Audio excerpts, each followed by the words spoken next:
Well, my name is Chris. I am, I guess you could say, the founder of the Net Kids Film Club.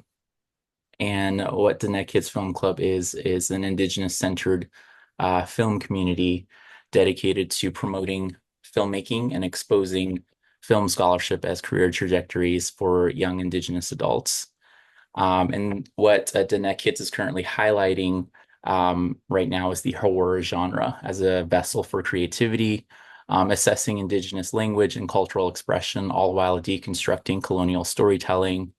The Language of Horror series will be a weekly informal meeting with artists and creatives throughout the month of October, whose work are in conversation with the horror genre. We'll be discussing what an artistic career looks like and what inspired these journeys. Diné Kids Film Club is also acknowledging the 23 native nations that inhabited this land. We are currently, at least Diné Kids is currently located on the ancestral territories of Indigenous peoples, including Acamel, O'odham, and Peeposh Indian communities. And I just wanted to thank all of you who could make it to this last minute change uh, for the Language Horror series. We encourage everyone to use the chat as a space to celebrate and share any thoughts as we move through the next hour. First, what we'll do is we'll have our guests read a sample of their work. Then we'll follow up with a conversation about their career as a writer and how the language of horror inspired their work. And in the last 15 minutes, we'll take questions by using the Q&A function at the bottom of the screen from our online audience, which we were to have on Instagram Live, but we can go ahead and place those in the chat. So Tiffany Meuret, am I pronouncing that right? Meuret. Meuret, okay. Tiffany Chris, Meuret, Chris, Chris. I'm sorry. Tiffany Meuret is an author of multiple works, including novels A Flood of Posies, Little Bird, Cataclysm, and the forthcoming Disco Mama. She lives in sunny Arizona with her husband, kids, and a menagerie of animals. This is Tiffany. Hi. Everyone says Murray, which is how it's supposed to be pronounced. We just don't pronounce it that way. It's Meuret. So, yeah, been a writer for almost 20 years now. Wrote a lot when I was a kid, like little stories, and actually still have those journals and diaries. They're so cringy and hilarious to go through, and no one's allowed to see them ever. But I have them.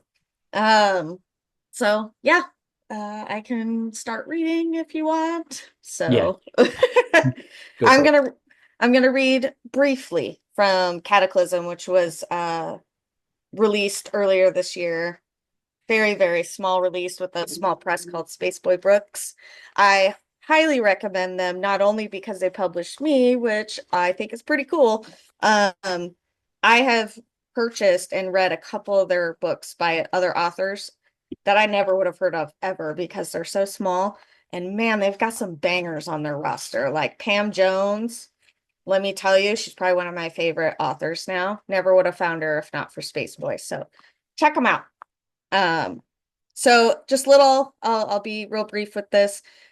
Cataclysm is epistolary, so it means, journal entries and that. So it's being told in the form of journal entries from somebody called the Woman. We never know her name, and it's kind of in the fall of the US, and her coming, I don't know, dealing with this delirium she's in as the little fiefdom she created is crumbling and her children are suffering.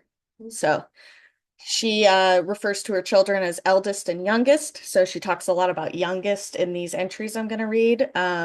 So you're not completely confused. And it's just her talking about what she's going through right now. So, and I will try to keep it not as cursy as I usually do because I curse a lot in real life and in my writing. So, okay, I'm going to start with this journal entry. I'm going to go kind of quickly because I feel very self-conscious when I do readings of my own work. I just do. So, okay.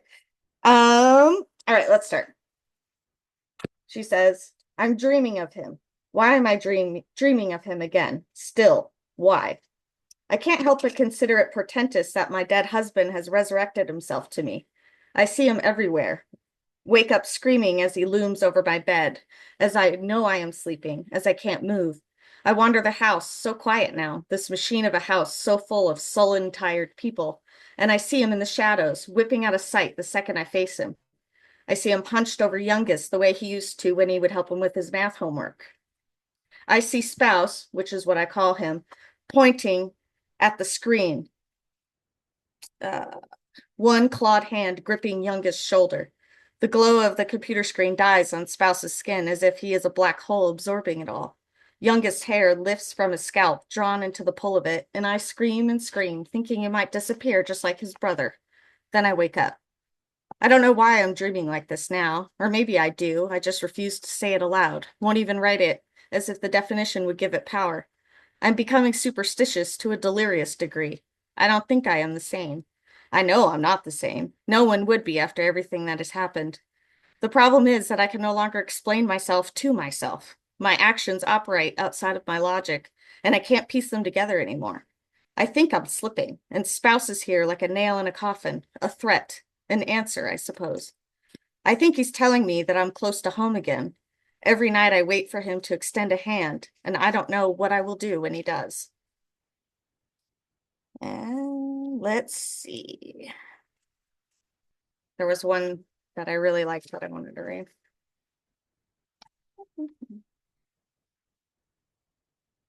Okay. The exhaustion part of this, which is her life, has set in. I'd forgotten about the exhaustion, how the adrenaline spikes at the mere hint of bad news, followed by a pandemic level crash that sweeps your sense of self off its feet. When I say this, I mean life. I don't know why I felt the need to specify that, or to who, because I'm the only one reading this garbage. Maybe I think I'll forget what I meant, because I do that a lot. I used to write poetry, very dumb poetry about divorce and grief and whatever, as if I knew what those felt like. Maybe I did, because Spouse had died, and I thought that was the worst thing that would ever happen to me. I wish I'd had the presence of mind to understand that everything always can get worse.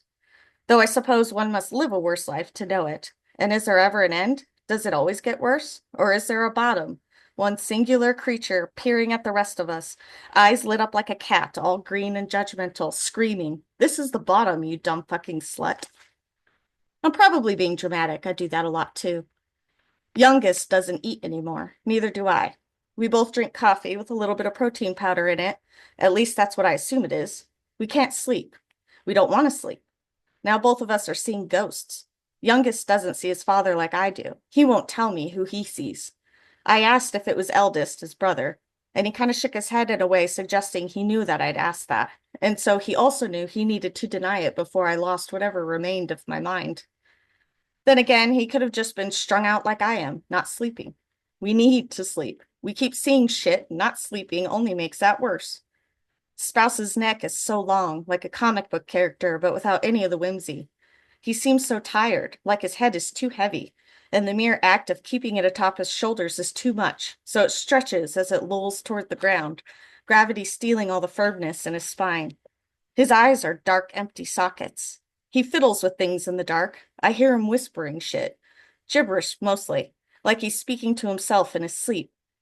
It reminds me of when he used to play games on his phone, so intent on something, muttering about stats I didn't understand, occasionally yelling with frustration or success. It's like that, but creepy and haunted.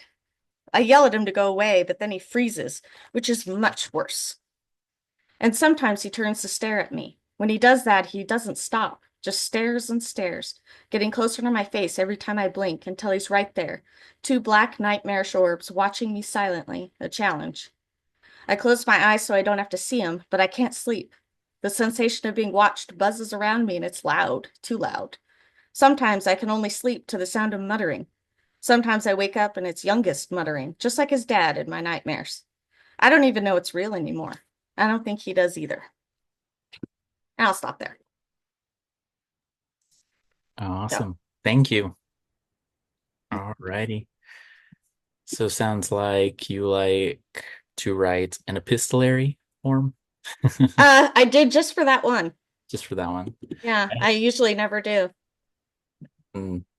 I wanted to ask, kind of have standard questions throughout the entire meeting. Mhm. Um, and then at the end we'll have the couple of the guests kind of chime in. Now that we're on Zoom, we can go ahead and have them speak up as opposed to um, what's the word? Um, put it in the chat. So, all righty. Thank you so much for reading. I guess my first question is, how has the language of horror influenced you and your career? Um, it's kind of a tough question to answer. I would say that I've always been drawn to monsters in particular. Mhm. Um, always. Uh, Even if you can't categorize my writing as horror, because it kind of is I kind of slip between genres. I think every writer says that. They're very unique. They all slip between genres, don't we all? But there's just something, maybe because my favorite movie growing up was Jaws. I was like a little kid and my mom would be like, here, watch Jaws. And I was like, awesome, sharks. I don't know if it imprints on you or something, but I just love, there's nothing more frightening to me than something creeping in the dark that you can't see, or you being out of control of your own fate in Mhm. a way that something big and monstrous is coming for you. So in that way, that language has been in everything I've ever done. You know, when I was little, writing little stories, um, and I also think it's very universal. You know, I think just as animals, we kind of have just a base set of similar fears, even if they come in different forms based on your upbringing and all that. The fears are the same. Mhm. Um, and it's the one thing that everybody can understand, even if they don't agree with it. So even if you and I don't find the same thing scary, I totally understand why you do. You know, Mhm. whereas if you talk about other emotions like love and passion and I don't know, anger and stuff. They don't always translate the same. You know, you can have this, you know, like, why are you so angry right now? That makes no sense to me. But, you know, when somebody says, I'm afraid of snakes, you're like, well, snakes don't bother me, but I get why you're scared of them. They're kind of Yeah. creepy. So it's, I don't know, it just feels kind of primal in a way. It's like Mhm. survival. So, and I think that's why everybody reacts to it, even if it's not their jam to sit back and watch a horror movie, you know. Yeah. Yeah, I think we've talked about this before that I've always said that I believe horror is a future language, Mhm. and meaning it speaks towards a thing we have yet to articulate. Um, an example of this would be, abortion, rape. These are things that, especially when it comes to female autonomy, um, and BIPOC people, I think they're usually at the front of horror film and literature. And it's always a question of why are we not speaking towards these things with such generosity, but we're speaking towards them with such, I guess, in a sense, vulgarity and Mhm. grotesque. And why do you think we barricade these kinds of topics? Because they're uncomfortable. Hmm. And people don't like to be uncomfortable ever under any circumstances. Hmm. And the more that you immerse yourself in them by movies, by books, by just having conversations with people, um, the less taboo they seem. But I mean, people don't like to be uncomfortable. I don't. So, and these kinds of things don't make me uncomfortable. I find them fascinating, but other people don't. So, Yeah. and especially very polarized language. When I mean you want to get on abortion, my goodness, you're gonna have a bar fight on your hands real quick. And that's because people, I think, assign values to, first of all, our politics don't help here, Hmm. where they use things like abortion, like trans rights and all that stuff as almost figureheads to distract you from the real nefarious stuff that they're doing. They don't honestly care about that. They don't, but they are distracting you with it. And they're doing a lot of damage with it and they don't care to get to where they want. And so I feel like a lot of people, especially people in my sphere, very, you know, white, suburban, you know, middle class kind of people, they assign other things to it in a way. That's like, if you're talking about abortion, that means you stand against everything I believe in, which is absolutely not true.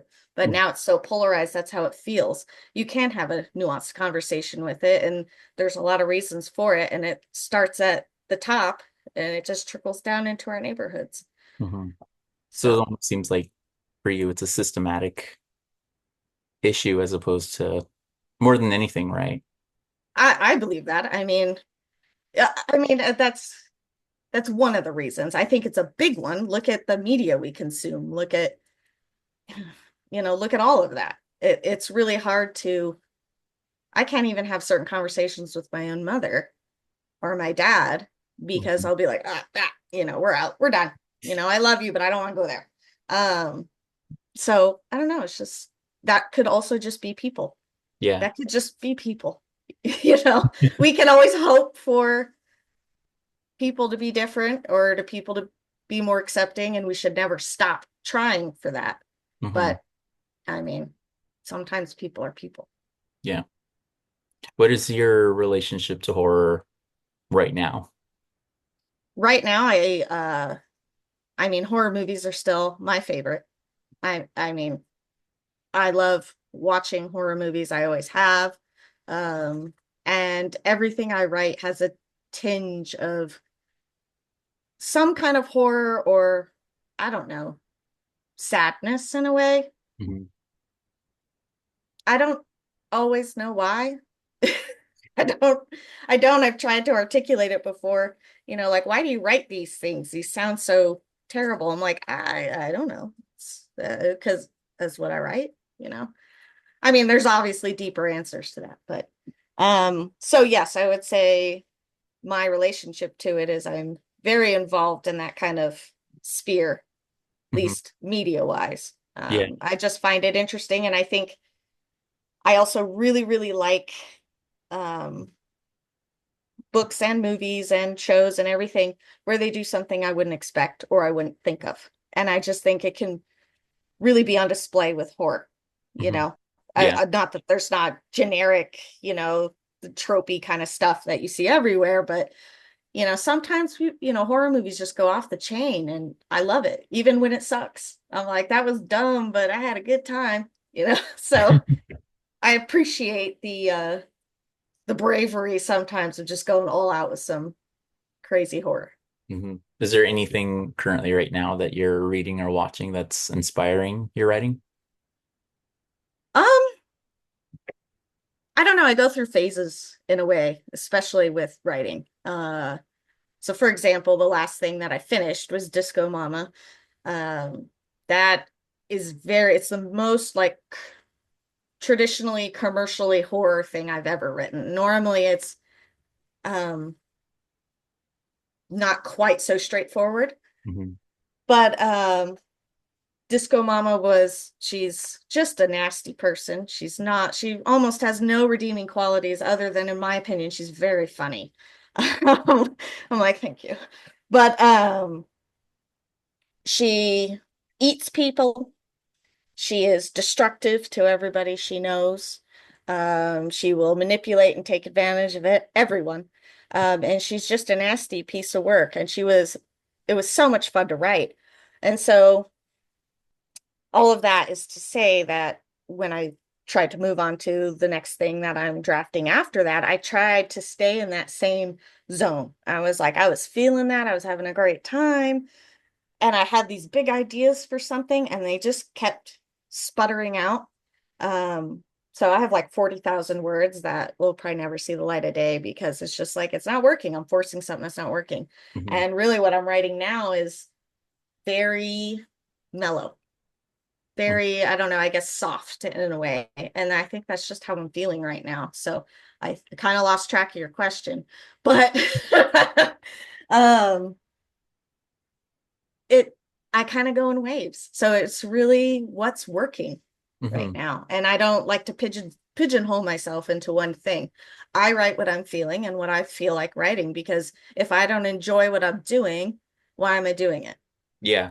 So if I get in my head that it's like you can only write horror, or you're known for this, so don't do this, eh, you Hmm. know, that's no fun. Hmm. Yeah, I find that a lot of younger people, when they start writing, is they start chasing the thing that is happening in that moment. And you're already behind at that point. Exactly. And I think it's more beneficial to write something that you're connected with, right? And that's what you're doing with Disco Mama and Cataclysm, Yeah. right? Is when I asked you a little bit earlier in the week, or I asked a couple people what their favorite movies are, and you mentioned quite a few. You gave me a list. I did. You said give me one or two, and I was like, well, here's 10. And it was like it was a little all over the place, but I think what stuck out to me most now that you actually have read your piece, because I didn't read Disco Mama, or Disco Mama's not out yet, right? Right. And It's not out. so it's so funny that you bring up epistolary form, the epistolary form, because on that list of movies that you gave me, you wrote pretty much anything found footage, Love which found footage. is it's so funny to hear that because not a lot of people know this, but the first found footage was not a horror film. And the first found footage was The Connection in 1961, directed by Shirley Clark, who's just this famous now auteur. Just she's known for all of her experimental short films. Mhm. It was an adaptation of a play and regarding a court case around censorship, because around the 60s, this was a big thing with art. Censorship was kind of that thing, especially with literature. And the film is really about jazz players waiting around for their heroin connection in an apartment. And I thought that was so interesting that that's the first found footage film and it wasn't horror. And Yeah. the next thing that kind of picks it up in another form is television, which is Ed, Ed and Eddie. I don't know if you remember that TV show. Oh, and Ed and Eddie. Yes, of Yeah. course I do. There's an episode called And Ed is Born. And the Ed, Ed and Eddie make a home video to show Eddie's brother that Eddie is all grown up. Mm. And so that found footage form has found its way outside of the horror genre. I think that's kind of fascinating that you're writing from that place of epistolary, because I find them to be quite similar. The first actual horror found footage that came out was in 1980 called Cannibal Holocaust, which is directed by, I forget how to say his name, Rigurio Deodato. And the film is about a rescue mission into the Amazon. A professor stumbles upon lost film that a documentary lost in the forest. And from there, it chronicles this documentary crew um, documenting indigenous people living in the Amazon in Brazil. And it always places the film kind of puts a lot of questions at hand here. How are indigenous people living versus how are the colonizers living, right? It's a question of ethics. And however, this is actually what we talked about, or at least I always talk about when it comes to indigenous representation of indigenous people and their practices. This is a misrepresentation of that, right? And so, a funny thing too is this film, no indigenous people were involved in this at all. Well, So, that makes sense. the 60s, right? Uh, Yeah. and it was a question of historical and anthropological context too. Is this factual, right? And so it kind of puts into people's mind, this is how indigenous people live. We must avoid them at all costs, right? Mhm. And so, and then another thing we kind of people always, and it's still a topic right now, and well, I think it will always be a topic of discussion, is cannibalism. Cannibalism at this time and may still be used as a horror trope to justify colonization in a way that eating people is not a Western practice. Therefore, we must not practice indigenous belief systems, indigenous religious systems, and other forms of systems that are against Western theology.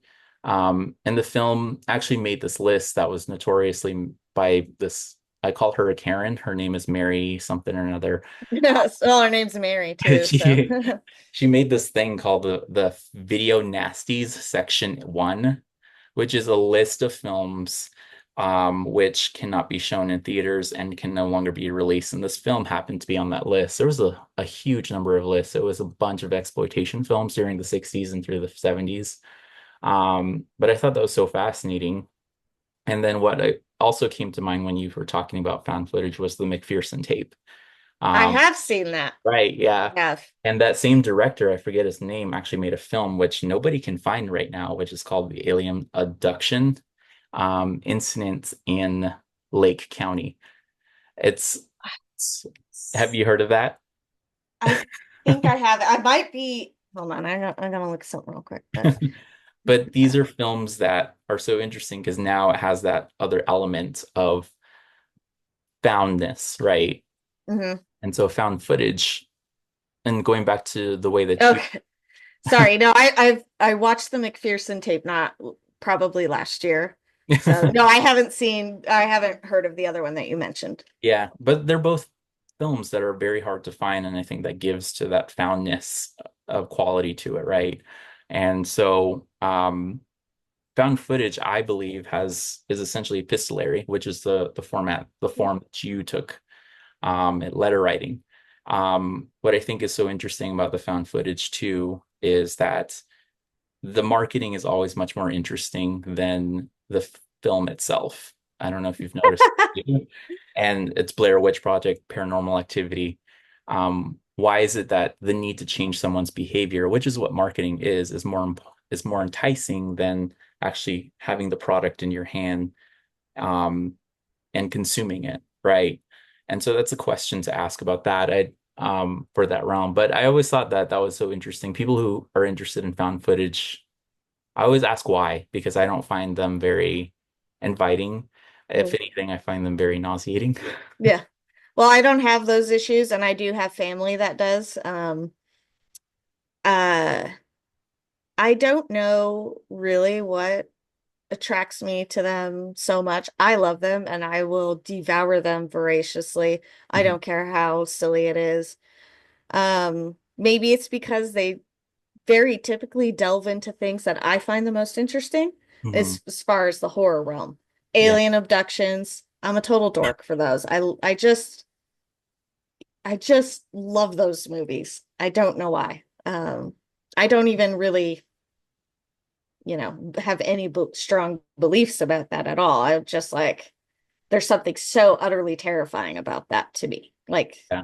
being just taken away into the unknown, and also haunting supernatural stuff, which again I also don't have very strong feelings about personally, and this differs even in my own household, so we have very differing opinions on these things even in my household. But so maybe in that respect I like them so much. And then you think of like Cloverfield, and that was a big monster, and an alien monster, and I was like, sick. I just think they're fun, they're interesting. And there's also maybe kind of the luster is taken off of things, like the way people act in those is very different. Sometimes they're trying too hard and you can tell, but sometimes there is maybe a little rawness or rough around the edgeness that I respond to for whatever reason. I also like the sense of kind of discovery. And I feel in that way, you're in it with them. Mhm. So like they're creeped out in the Blair Witch, which I got in a very serious argument about the Blair Witch with my own sister not too long ago, and she's wrong. Anyway, there's something so scary about feeling like you're there with them in a way. You're like, what is that? And there's Yeah. no fancy production going around ruining the reveals or showing things too soon, because that would ruin the movie immediately. And then there's no point in making it. So it maybe forces filmmakers to have a subtler hand in some ways. Not all of them, obviously. At least longer than usual. So you can't show your hand right away. You can't show the monster right away. You don't have a movie then. Mhm. Um, so I don't know. I'm kind of spitballing. Yeah. The real answer is I like them and I think they're fun. So Yeah. And like the found footage is in literature. You're doing it right now with epistolary, and a lot of the best horror literature are written in epistolary format. Frankenstein is written that way. Dracula is written that way. Um, And it's the best way to marry form with content, right? The story with how you're choosing to tell it. And so is there any advice in how you're doing that now that you're thinking about you're enjoying it as entertainment, but you're also doing it yourself as in your own way? Well, I'll tell you the reason that Cataclysm is epistolary is by accident. I was uh I tend to be a very angry person. Um, and that may not show, when I'm out and about and doing things like this. I'm like, what's up? Um, but I feel a lot of fury very deeply, and I think a lot of it comes out, so it doesn't eat me alive in my writing. And when I started Cataclysm, I didn't start a book. I started writing things down. I couldn't commit to a book. I had no idea for a story. All I had was I was very, very pissed off. I was going through a lot personally at this time. The world was exploding. It was, COVID is when I started. It was right in the middle of the COVID pandemic. So a lot of it was written while I was on lockdown too. So it was a very frightening time. Personally, was having a very hard time. And I would just sit there and write these short, I don't know, just bursts of something, of some feeling. It was my my acknowledgement in it is to the demons I exercised while writing this, which was it just felt like getting something out. And there was no coherent story for the longest time. It Hmm. was just little bits here and there. And I didn't care if it was a story. I didn't care if it was publishable. I needed to get it out. And I had no other ideas at the time. And then after a while, once I maybe started settling down mentally and emotionally, I started seeing the threads. And I was like, well, this actually could be something. And that's when I started actually curating it towards a thread of a story. And then I started actually crafting journal entries that made sense for the story. But you'll see there's a lot of things in there for anyone, for the whole ton of you that read it, that there you'll see like bits of what was happening when I was writing it, and that the woman speaks about in past tense, but I was going through it right then, and then it'll go on to something that I, fictionalized. Hmm. But that's how that came about. And I I don't know, it was the most difficult book I ever wrote. But also the easiest, like it was the most difficult to put together, but it was the easiest to sit down and put on the page. Hmm.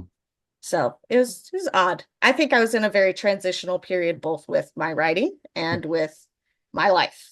So, you're kind of in this weird purgatory and you're just, throwing things at the wall and seeing what sticks. Hmm. And then all of a sudden, poof, got a book. How do you juggle the writing with other things that are going on?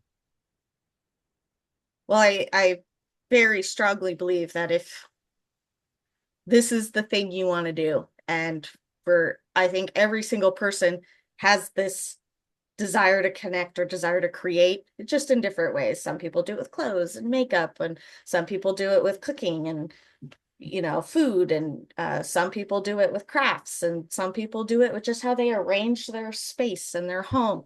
But if that's the thing that speaks to you and it feeds something, you'll find a way to do it.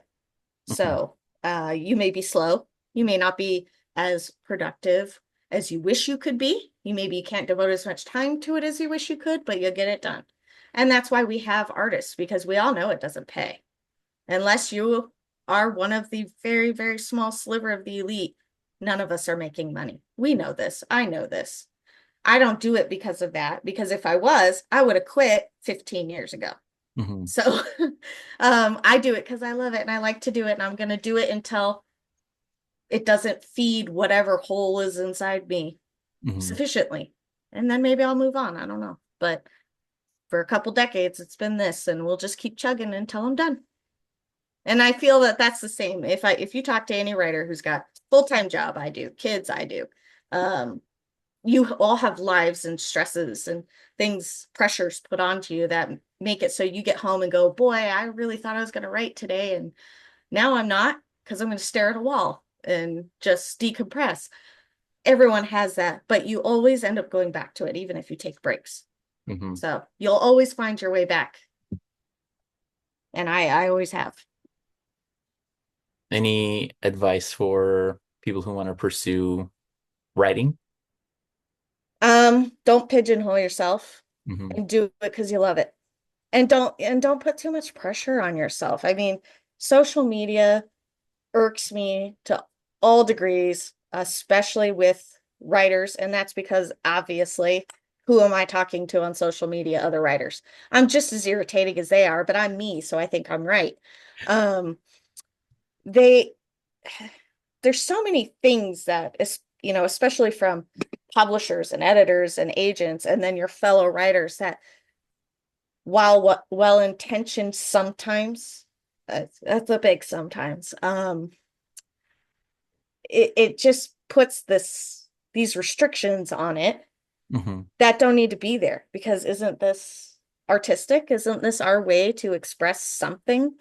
Um, I don't really care about my query letter, and I don't really give a shit what the editors are looking for right now, and I don't really care what's on your wish list as an agent.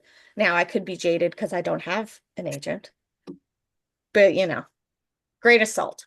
But I'm not writing it for that. I'm hoping you'll like it once it's done. And if you don't, I'm going to write something else. And if you go in with this mindset that I'm a failure if I haven't been published or if I haven't gotten some kind of notoriety, Hmm. which is a real feeling, and I feel it all the time. I just got some of my royalties for all of my books combined this last quarter, I made $8 whole. So that's a real kick in the teeth. Okay. And you can't help but feel a certain way about that. And I do commiserate. I understand it's very valid. And unfortunately, our art and all art is very commercialized. It's just what it is. But at the end of the day, once the sting wears off, you have to be able to go, but you know what? Even if nobody ever reads this, I'm still going to put it on a page. And if you feel that way, keep going. And I don't care what it is, right? Whatever you're feeling at that point in time doesn't have to be a novel, doesn't have to be prose. It can be poetry. It can suck. Who cares? It's for you. You'll make it better. That's part of the process. Just do it. Just do it and enjoy it. And if you're being fed by it, you're doing great. So inspiring. Awesome. Thank you. We have about 10 minutes and I will leave this to a few people in this room. Before we go to questions from everyone else, we may resort to Zoom meetings for the next Language of Horror. Um, because Instagram has this thing that says that the account must be 30 days or older in order to go Instagram live. So that was our technical difficulty that we found out in the process. Otherwise, I think more people would be here. But yeah, we may go Zoom for the remainder of these meetings, just depending on how Instagram feels about us. Other than that, we have about 8 minutes if anybody has any questions. I think you can take your mics off if anybody wants to try.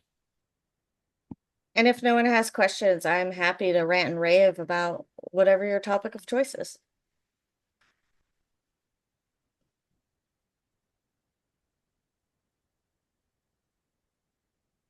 I'm going to ask you a question then in the meantime. Who, me? Uh, yeah. Oh, Yeah, you. okay. I'm sorry. What's your creative process? Like, how do you start, or is it different for each novel? Very, very. I would say my first novel that got published. My first novel, Nightmare. I rewrote it like 5 times. I devoted like 6 years of my life to it, and whew. So we don't count that one. But my first novel that got published, I would say I wrote that pretty straightforward. I started at the beginning and I finished at the end. And then my second published novel, Little Bird, was an absolute disaster. How I even created a novel out of that is a miracle. It was another where I started and stopped multiple times, scrapped a bunch of stuff, which I have a tendency to do. I'll write 50,000 words ago, it's not working. I'm done, start something new. Mhm. Which sucks. Like the feeling is like, oh God, I gotta let it go, but I gotta let it go. And with that one of the main premises, you have this hermit of a main character and this talking skeleton that shows up in her backyard and just starts verbally harassing her. And so I started that novel when I finally figured out what I was writing, um, almost like a play in a way. It was just their dialogue back and forth. And I just had this scaffolding of their dialogue and their conversations, and I built the rest around it. And then Cataclysm, I already kind of went into. I actually wrote another novel in between those two that didn't go anywhere. It happens. And then with Cataclysm, it was just those bursts of my own emotions. And then I went, hey, wait, maybe I can put this together. And then Disco Mama came out in like one weird, just long sentence. I just sat down and said, page one, and I knew exactly what I was going to write till I finished it. It was astounding. I've never done that in my entire life. It was shocking. The ending was exactly how I sat down and envisioned it. Never happened again. Never happened before that. Will never happen again. I can almost promise you that. And then what I'm writing now, I've already scrapped 30 or 40,000 words because I realized what I was writing wasn't working. And now I just started something new. So the quick answer is they're all different. It's great. Thank you. So it's almost as if you're writing one thing, then it like inspires another thing, then that inspires another thing, and then that will go back to the original thing. So it's kind of they're almost in conversation with each other. They really are. And I think at this point I've gotten pretty good, even if I still force the issue a bit where I'm like, I just like this idea. I just want to know it's going to work. It's going to work. I've gotten to the point where I can go, no, it's not. Just stop, honey. It's not. And then you have to just center. And sometimes I just have to take a break. I go, I'm not going to write anything right now. I need to watch movies. I need to read books. I need to just go hiking, and not think about it. And then all of a sudden some brain worm starts kicking in and you're like, ha, there it is. Mhm. So I don't know. Take it day by day, just like life. Awesome. Anyone else?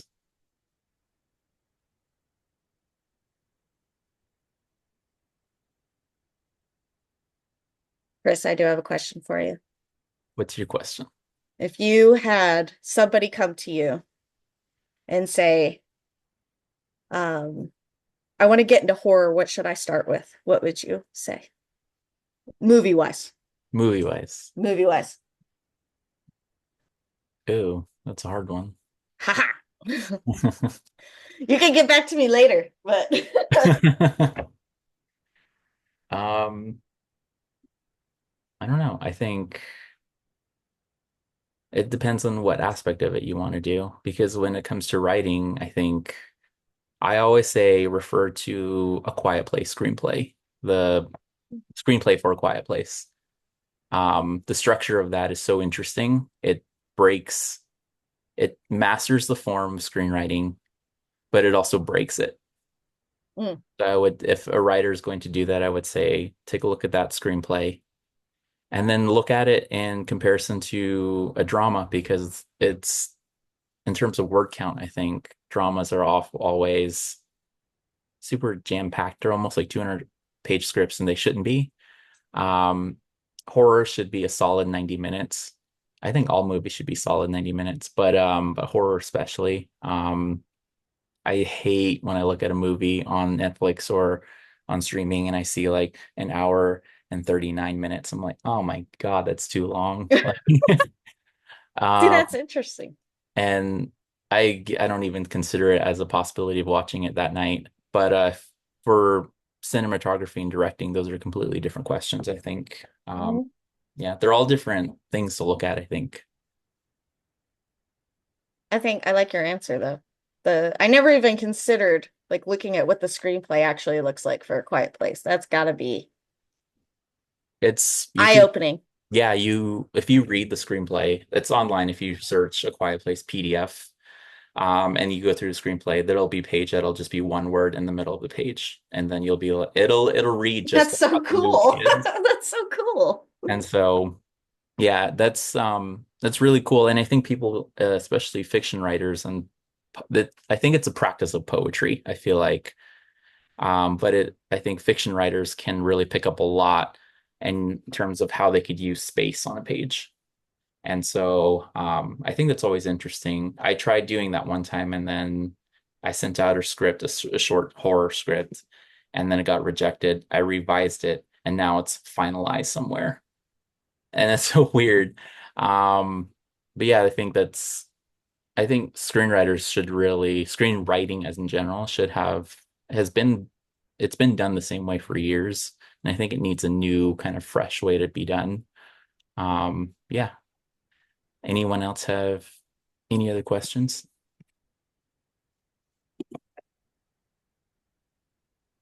Any book recommendations for horror? Oh, it's like it's like me asking you, Chris, just that of like, well, how much time do you have? Um, and once again, it is a very nuanced answer. What kind of horror are you into?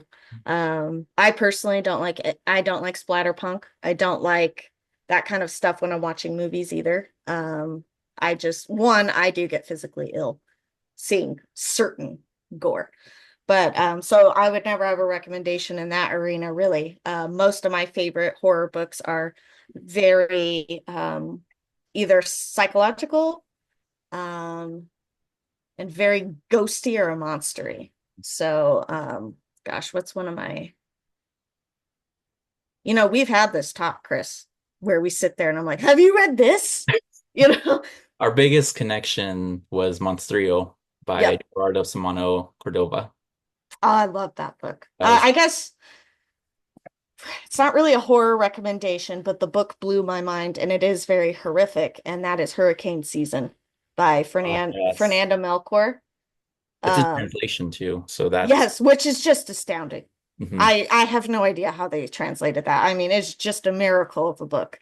And that book is told completely as almost a long train of thought. There's not a whole lot of punctuation in that whole book.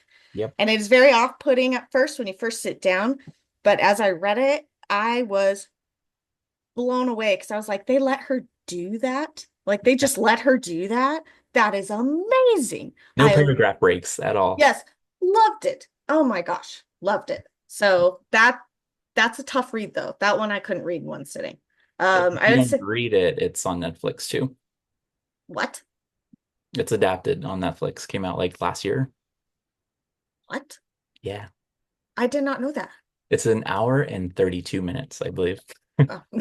And you're That's like, too long yes, for me. 12 whole minutes.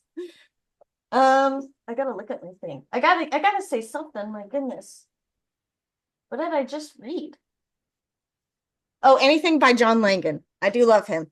So I know this may not be the right audience, because he is very middle-aged white guy.